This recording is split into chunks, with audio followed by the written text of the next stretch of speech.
나심은 이러하니라. 그의 어머니 마리아가 요셉과 약혼하고 동거하기 전에 성령으로 잉태된 것이 나타났더니 그의 남편 요셉은 의로운 사람이라 그를 드러내지 아니하고 가만히 끊고자 하여 이 일을 생각할 때에 주의 사자가 현몽하여 이르되 다윗의 자손 요셉아, 내 아내 마리아 데려오기를 무서워하지 말라.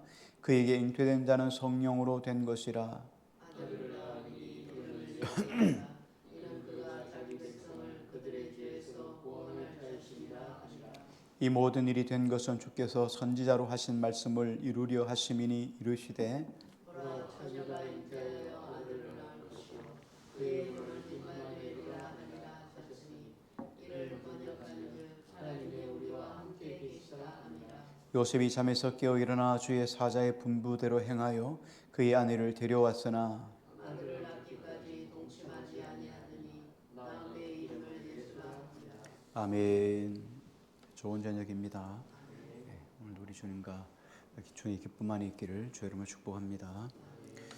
오늘 요셉과 마리아의 믿음, 요셉과 마리아와 요셉의 믿음, 오늘 이렇게 좀 생각해 보려고 합니다. 요셉과 마리아는 예수님의 어머니, 예수님의 육적인 아버지, 이런 의미로 어떤 의미에서는 가장 큰 복을 받은 사람들이죠. 사람으로서는 최상의 복을 받았어요. 왜냐하면 예수님의 어머니, 예수님의 아버지가 되었기 때문이죠. 큰 복을 받았어요. 그런데 그 받은 복 이면에는 마리아나 요셉이 겪어야 될 고난이나 고통, 어려움이 그 안에 내재되어 있는 것을 우리가 외면할 때가 많아요. 그냥 마리아에게선 예수님이 나셨다. 그런데 나기까지 마리아가 받는 고난, 또 요셉이 받는 고난은 실상은 엄청나게 커요. 우리도 마찬가지입니다. 우리가 때때로 우리 인생 속에 하나님의 복을 받으려고 하면은 하나님의 복에는 반드시 시련과 십자가가 있다는 거예요. 우리가 하나님 앞에 기도한다고 하나님의 복을 그냥 이렇게 주는 법은 실상은 많지 않죠. 하나님 말씀 속에 순종해 나갈 교회는 순종에게는 항상 고난이 따르죠. 그런데 그 뒤에는 반드시 복이 있기 때문에 그 고난을 인내하며 건져 나가는 거예요.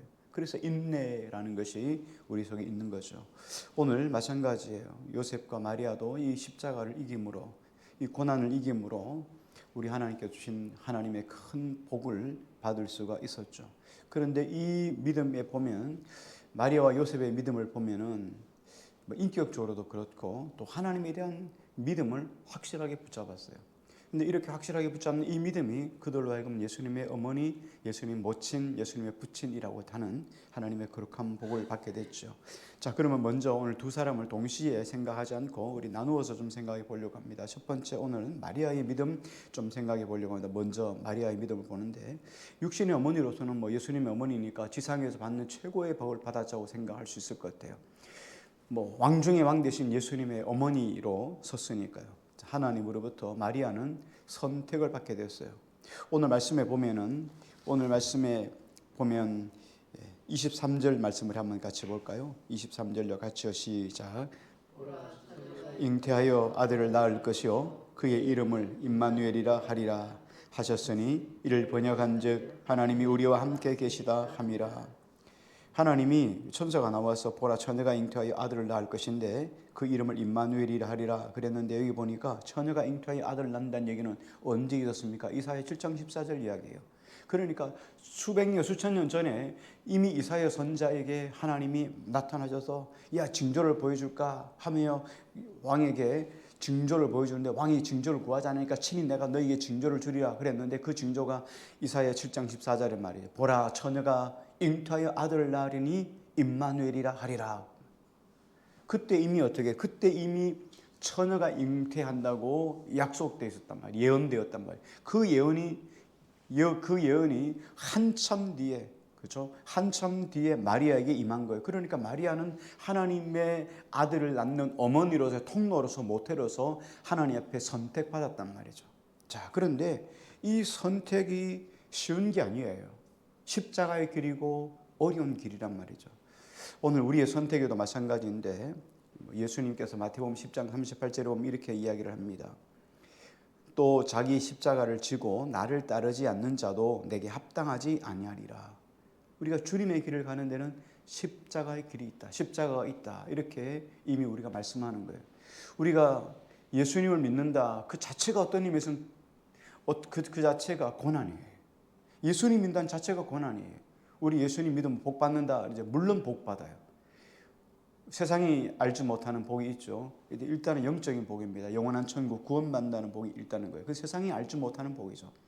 물론 이 땅에 살아갈 동안에 하나님께서 우리 인생 속에 하나님이 건강도 주시고 강건함도 주시기도 해요. 하나님께서 이런 복들이 있습니다. 육적인 복이 있습니다. 물질적인 복도 있을 수 있습니다. 그런데 예수 믿는 것 때문에 우리는 말씀대로 살아야 하잖아요. 말씀대로 산다는 건 나를 서도 복종시키는 거거든요. 그러니까 고난이에요. 세상 사람들은 어떻게 해요? 말씀이 없으니까 자기 뜻대로 살잖아요. 자기 하고 싶은 대로 살잖아요. 자기 그냥 생각대로, 자기 그냥 감정대로 삶을 살아가잖아요. 근데 우리는 그 감정을 죽이고 자기 십자가를 지고 주님을 따르는 사람들이에요. 그러니까 그 자체가 이미 고난이에요. 이 마리아나 요셉에게도 동일하게 이런 고난이 지금 임했다는 거예요. 오늘 예수 믿는 삶이 성경에 보면 고난이 있다는 것을 우리에게 설명해 주고 있습니다. 우리 한번 말씀을 찬찬히 찾아볼게요. 로마서 8장을 한번 보겠습니다. 우리 마태복음 1장은 우리 잠시 접어두고 로마서 8장 17절을 한번 보겠습니다.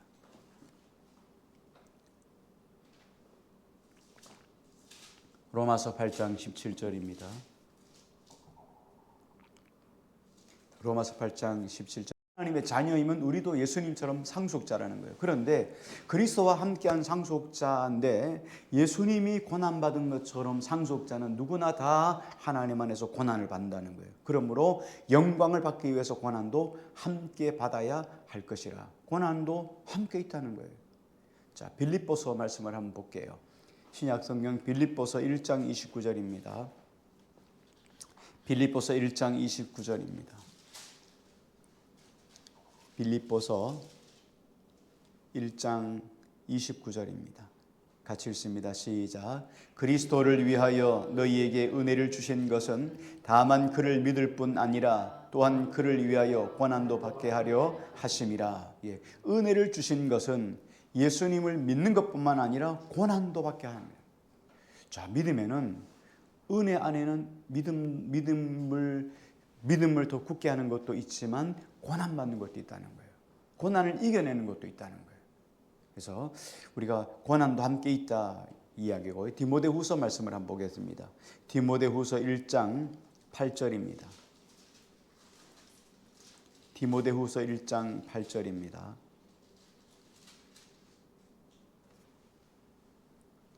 디모데후서 1장 8절요. 같이요. 시작. 그러므로 너는 내가 우리 주를 증언함과 또는 주를 위하여 갇힌 자 된 나를 부끄러워하지 말고 오직 하나님의 능력을 따라 복음과 함께 고난을 받으라. 예. 바울이 그랬던 것처럼 너희도 복음과 함께 고난을 받으라. 고난이 있다는 거예요. 자, 그런데 하나님의 고난에는 반드시 복이 있어요. 세상은 고난 받으면 그거로 끝이에요. 그래서 고난을 피해 나가기를 원하고 어떠한 고난을 안 받는 자리에 가기를 원하는데 우리 믿음의 사람에게는 고난이 복이에요. 충성이 복이고 섬김이 복이고 나눔이 복이고 다 하나님 앞에서 자기에게 손해보는 것이잖아요. 우리가 섬기는 것도 손해잖아요. 우리 심령에. 고난도 우리에게는 손해잖아요. 희생도 우리에게는 손해잖아요. 그런데 이 모든 것들 속에는 반드시 복이 따라온다는 거예요. 우리 말씀을 한번 볼게요. 베드로전서 말씀 볼게요. 베드로전서 3장 14절입니다. 베드로전서 3장 14절 뒤쪽에 있습니다. 신약성경.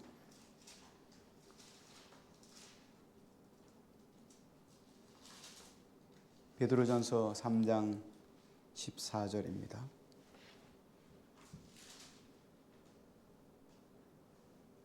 같이 읽습니다. 시작.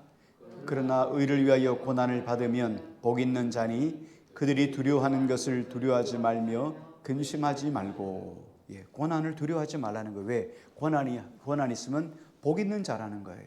하나님이 복을 주신 자요, 복을 받을 것이요, 뭐 이런 이야기예요. 그러니까 고난을 우리가 두려워할 이유가 없죠. 자, 그러면 보십시다. 우리가 장차 나타날 영광의 소망을 위하여 오늘 지금 받는 고난, 이 십자가를 잘 참고 견디는 게 중요해요. 자, 마리아가 갑자기 마리아가 있는데 하나님의 선서가 찾아왔어요. 이 마태복음하고 이제 누가복음은 조금 더 마리아에게 집중이 되어 있는데요. 마태복음은 요셉에게 좀 집중이 되어 있다면 누가복음은 마리아에게 초점이 갖춰져 있어요. 우리 마리아를 만나는 예수님 하나님의 천사 이야기를 한번 볼게요. 누가복음 말씀을 한번 볼게요. 누가복음 1장 볼게요. 1장 28절을 한번 볼게요. 누가복음 1장 28절입니다.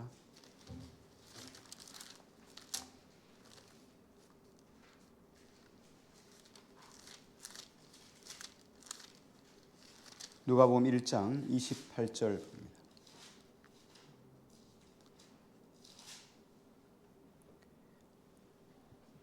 1장 28절요. 시작. 그에게 들어가 이르되 은혜를 받은 자여 평안할지어다 주께서 너와 함께 하시도다 하니. 그러니까 29절에 뭐랍니까? 처녀가 그 말을 듣고 놀라서 은혜 받은 자의 평안할지어다. 내게 왜 이런 이야기를 하지? 하고 생각했다는 거예요. 그랬더니 30절에 천사가 뭐라 했습니까? 30절요. 시작. 천사가 이르되 마리아여 무서워하지 말라. 내가 하나님께 은혜를 입었느니라.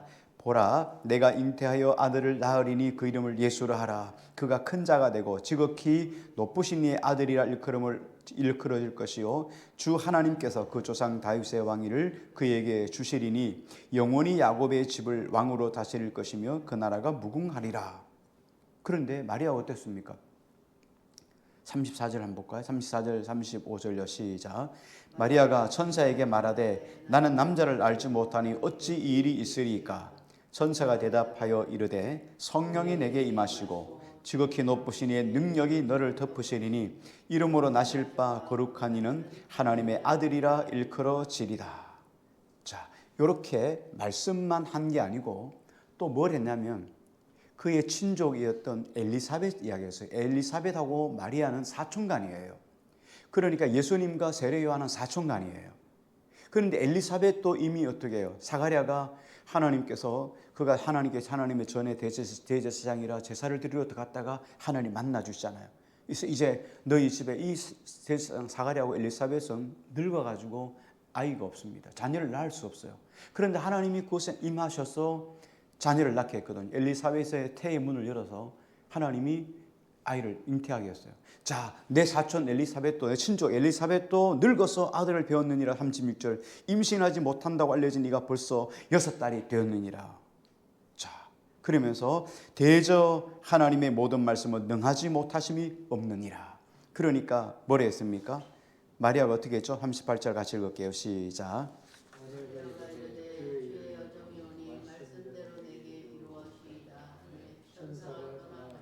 예, 마리아가 은혜를 받은 자여 평안할지어다 이렇게 말을 한 거예요. 자, 그러면서 이제 너를 통하여서 하나님의 아들 예수 그리스도가 탄생할 것이다. 그를 많은 사람들을 살리는 대로 이끌어가는 하나님의 사자가 될 것이다. 이렇게 말씀을 했어요.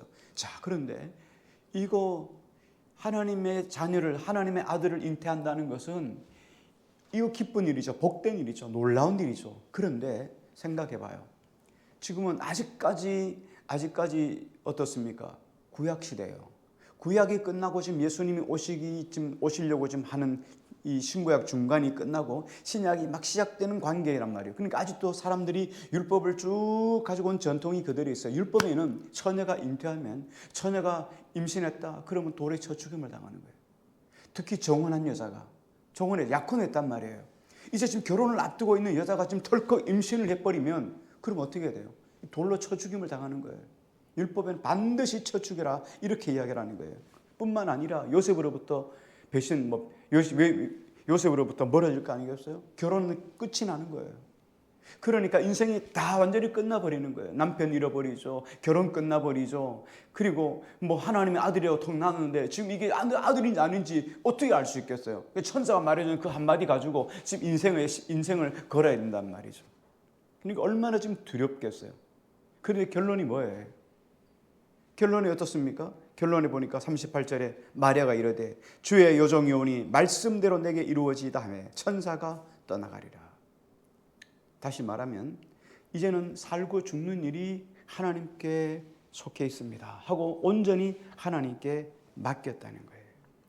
이게 누가복음 1장 28절과 38절은 10절밖에 안 돼요. 근데 이 10절 안에서 천사와 지금 마리아가 지금 계속 지금 이야기를 하고 있는 거잖아요. 서로 대화를 하면서 질문하고 듣고 하면서 그 마지막 순간에 어떻게 해요? 마리아의 심령이 하나님의 성령께서 그의 마음을 강권하게 붙잡아 주시니까 믿음이 생겨나고 믿음으로 하겠다고 결심하는 거예요. 주의 계집종년이 말씀대로 이루어집니다 하고 결론을 내렸다는 거예요.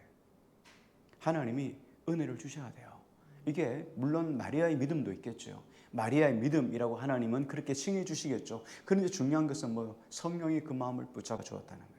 그러니까 결국은 마리아가 수긍을 하는 거예요. 이 28절과 38절 사이는 마치 서울의 봄 같은 그런 것처럼 말이죠. 막 시간을 총각을 다투고 짠짠짠짠 하면서 계속 이루어져가는 그 과정을 보여주는 거예요. 거기에 숨막히는 지금 밀당이 있는 거죠. 마리아와 하나님의 천사 사이에 밀당이 있는 거죠. 근데 결국은 어떻게 합니까? 마리아가 두 손을 들고 하나님의 사명을 따라 결심하겠다는 거예요. 결단하겠다는 거예요. 죽으면 죽으리라.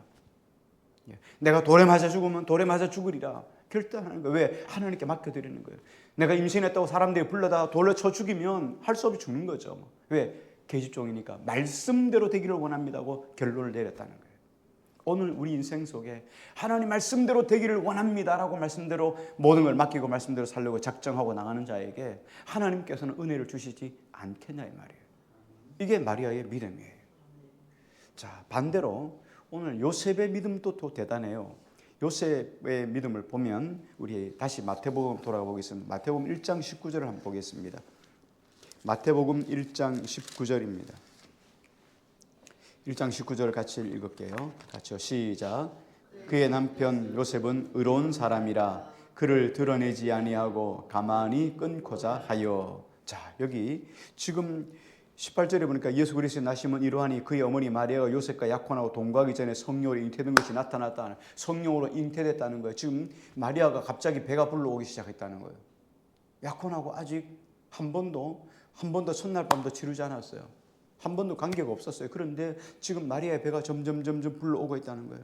와, 그런데 여기 보니까 그의 남편 요셉은 의로운 사람이다. 그래서 여기 의롭다라는 말은 헬라어의 디카이오스라는 말인데 고든 성격이다, 공평한 성격이다, 공정한 성격이다, 정념결백하다, 불의에 굴하지 않는다라는 말이에요. 자, 그래서 여기 보면 요셉의 의롭게 행동한 내용이 오늘 본문 속에 보면 세 가지로 생각해 볼 수 있어요. 첫 번째 보면은 요셉이 어떻게 했습니까? 19절에 보니까 그를 드러내지 아니하고 가만히 끊고자 했다. 자, 여러분 한번 생각해 보세요. 요셉의 입장이 됐다고 한번 생각해 보세요. 정혼만 했고 아직 결혼하지 않았는데 마리아가 잉태되었다는 소문을 들으면 충격이 아니겠어요? 충격일 거예요. 이는 뭐 엄청난 배신감, 엄청난 충격이 오늘 요셉에게 왔을 거예요. 자, 그런데 요셉이 어떻게 합니까? 그 허물을 덮어주기로 결심했어요. 그래서 가만히 끊고자 하여라고. 다시 말하면 소리 소문 없이 드러나면 마리아는 죽으니까. 드러나면 마리아는 돌로 쳐 죽임을 당하니까. 그러니까 요셉과 같이 있는 한은 요셉이 뭐 속도를 속도 가속해가지고 말이죠. 추월해가지고 먼저 임신한 걸로 이렇게 생각할 수 있잖아요. 그러니까 일단 그렇게 해놓고 그리고 자기는 이 결혼은 부정한 결혼이니까 결혼을 파혼하기로 마음먹은 거예요. 근데 어쨌든 가장 중요한 것은 마리아의 생명을 살려야 되니까 요셉이 이 정도로 마리아를 배려하는 거예요. 그래서 의로운 사람이라는 거예요. 하나님 앞에서 정직하고 바람직하고 곧은 사람이에요. 그래서 마리아는 살리되 자기는 이 결혼은 연결해 계속 이어나갈 수 없으니까 이 부분을 하나님 앞에서 잘 끊어야 되겠다라고 해서 가만히 끊고자 하여 이렇게 하는 거예요. 다시 말하면 요셉은 상황 속에서도 허물을 덮어주는 사람이었어요. 여러분 이건 뭐 우리로 말하면 대문짝같이 막 온 사방 소문을 다 낼 수 있잖아요. 이 나쁜 배신자 말이에요. 그렇죠? 그 집안을 완전히 쑥대밭으로 만들 수 있잖아요. 근데 요셉이 가만히 끊고자 해요. 허물을 덮어주고 넘어갔다는 거예요. 자, 그래서 의로운 사람이다. 또 그렇게 했는데 어떻게 했습니까? 20절 21절을 한번 볼게요. 같이요. 시작. 이 일을 생각할 때에 주의 사자가 현몽하여 이르되 다윗의 자손 요셉아 내 아내 마리아 데려오기를 무서워하지 말라. 그에게 잉태된 자는 성령으로 된 것이라. 아들을 낳으리니 이름을 예수라 하라. 이는 그가 자기 백성을 그들의 죄에서 구원할 자이심이니라 하리라. 아멘. 여기 보니까 이 일을 생각할 때에 이 일이 뭡니까? 마리아가 지금 잉태된 일을 생각했다는 거예요. 그러니까 지금 어떻게 해요? 그 같은 생각이 그 속에서 막 갈등 구조로 와서 머리에 막 갈등을 하고 이제 정리가 딱 되는 그 순간, 그런 생각이 딱 결론을 짓는 그 스치는 순간에 무섭게 주님의 사자가 그에게 찾아왔다는 거예요. 놀랍죠? 하나님은 우리가 그래요. 하나님의 선한 뜻대로 가고자 할 때는 하나님이 개입하셔요.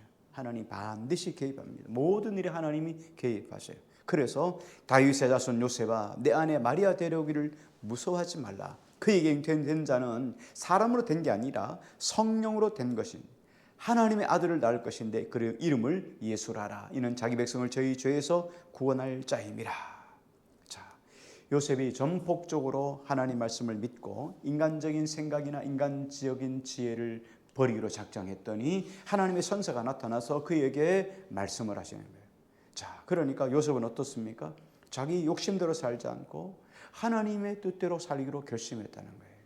자, 요셉은 그 이후로 요셉의 인생 속에 모든 것 속에 하나님이 그의 인생의 지침이 돼요. 볼까요? 마태복음 2장으로 한번 넘어가 볼게요. 2장 13절을 한번 볼게요. 2장 13절입니다. 같이 읽을게요. 시작.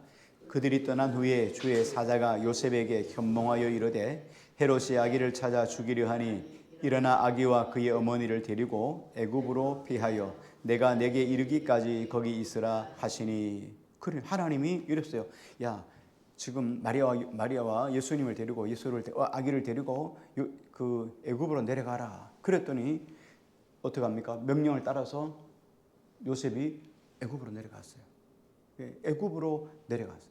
자, 그리고 이제 어떻습니까? 모든 일들이 다 끝났어요. 다 헤롯이 다 죽거나 헤롯이 왜냐하면 자기가 왕이 되려고 그 유대인의 왕인 그 동방박사 와가지고 유대인의 왕이 여기 있느냐라고 말하니까 자기 왕권이 달랑달랑하거든요. 그래서 3살 이하의 모든 아이들을 남자아이들을 다 죽여버렸단 말이에요. 그래서 그걸 죽음을 피해가지고 애굽에 내려가 있었던 거예요.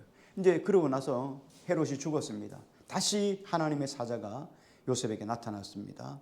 19절 볼게요. 19절, 20절, 21절 우리 한 절씩 읽을게요. 헤롯이 죽은 후에 주의 사자가 애굽에서 요셉에게 현몽하여 이르되 일어나 아기와 그의 어머니를 데리고 이스라엘 땅으로 가라. 아기의 목숨을 찾던 자들이 죽었느니라 하시니. 같이요. 요셉이 일어나 아기와 그의 어머니를 데리고 이스라엘 땅으로 들어가니라. 요셉이 하나님께서 올라가라 하니까 그냥 이스라엘 또 올라가는 거예요. 내려가라 하니까 내려가고 올라가라 하니까 올라가고 또 올라가서 어떻게 합니까? 23절을 볼게요. 23절 같이요. 시작. 나사렛이란 동네에 가서 사니 이는 선지자로 하신 말씀에 나사렛 사람이라 칭하리라 하심을 이루려 함이로라. 하나님이 이스라엘 올라갔더니 나사렛으로 가서 살으라 하니까 나사렛으로 가서 또 사는 거예요.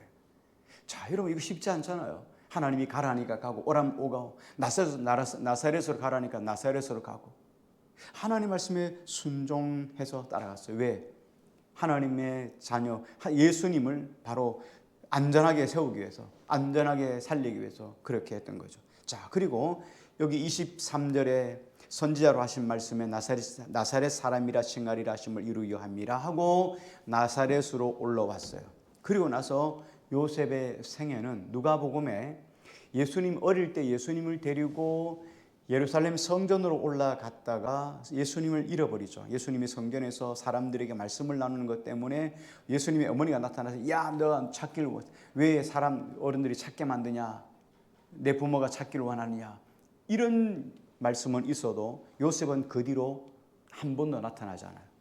그냥 그의 생애 속에 사라져 버립니다. 요셉은 자기 역할을 딱 하고 그리고 성경에 더 이상 요셉의 의견은 초점이 맞춰져 있지 않아요. 핵심은 누굽니까? 예수 그리스도예요.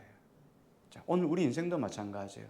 우리 인생이 아무리 중요하지만 우리의 인생 속에서 핵심이 누굽니까? 예수 그리스도예요. 나를 통하여 예수 그리스도가 드러나는 것이 참되고 복된 생이라는 거죠. 한 가지 우리 마지막으로 더 생각해 봅니다. 1장 우리 24절 마태복음 1장 24절 25절을 한번 읽겠습니다. 같이 읽습니다. 시작. 요셉이 잠에서 깨어 일어나 주의 사자를 분부대로 행하여 그의 아내를 데려왔으나 아들 낳기까지 동침하지 아니하더니 나음의 이름을 예수라 하니라. 요셉이 가만히 꿈꿔자 생각했는데 주의 사자가 나타나서 성령으로 잉태된 것이라 말씀했죠. 그래서 아내 데려오기를 두려워하지 말라. 그래서 데려왔어요. 데려온다면 어떡합니까? 동침하지 않았다는 거예요. 요셉이 하나님 앞에서 절제하는 거죠. 왜? 예수님이 탄생할 때까지 절제해요. 삶을 절제해요. 그래서 하나님의 아들 예수 그리스도가 잉태한 다음 순결하게 예수님이 이 땅 가운데 나오시도록 그렇죠? 마리아를 지켜주었다는 거예요. 이건 뭐예요? 하나님의 뜻을 이루어 주는 거죠. 그러니까 요셉이 의로운 사람이다 이렇게 말씀하는 거죠. 오늘 말씀의 결론을 내립니다. 오늘 마리아와 요셉은 어떤 사람이냐면 하나님 말씀이 떨어졌을 때 순종했던 사람이에요. 마리아도 주의 여종이오니 주의 말씀대로 되기를 원합니다. 요셉도 하나님 말씀하시니까 내 아내 들어오기를 두려워하지 말라. 그러니까 아내 데려와가지고 또 자녀 낳았어요. 예수님 낳았어요. 예수님 낳고 나니까 애굽으로 내려가라. 내려갔어요. 이스라엘 올라와라. 올라왔어요. 나사렛 살아. 나사렛 사는 거예요. 그냥 순종하면서 인생의 삶을 살아가는 거예요. 그리고 요셉의 인생의 삶은 그것으로 끝나요. 큰 사건 하나 끝나고 끝나버려요. 더 이상 성경이 나타나지 않아요. 그러나 하나님의 아들의 아버지로서 위대한 아버지로 성경의 한 페이지를 장식하는 거죠. 오늘 우리가 삶 속에서 말씀을 통하여 우리에게 도전을 주는 것은 뭐냐면 오늘 하나님 말씀에 순종하는 삶, 그리고 오늘 끝까지 하나님 앞에서 견뎌주고 덮어주고 허물을 덮어주고 절제하는 믿음, 이 믿음을 통하여 메시아의 어머니, 메시아의 아버지라는 복을 받게 된 거죠. 오늘도 우리가 이 말씀 붙잡고 살아갈 동안에 오늘 주의 말씀 앞에 철저하게 순종함으로 하나님이 기뻐하신 은혜를 받아 누리는 저와 여러분 되기를 주의 이름으로 축복합니다.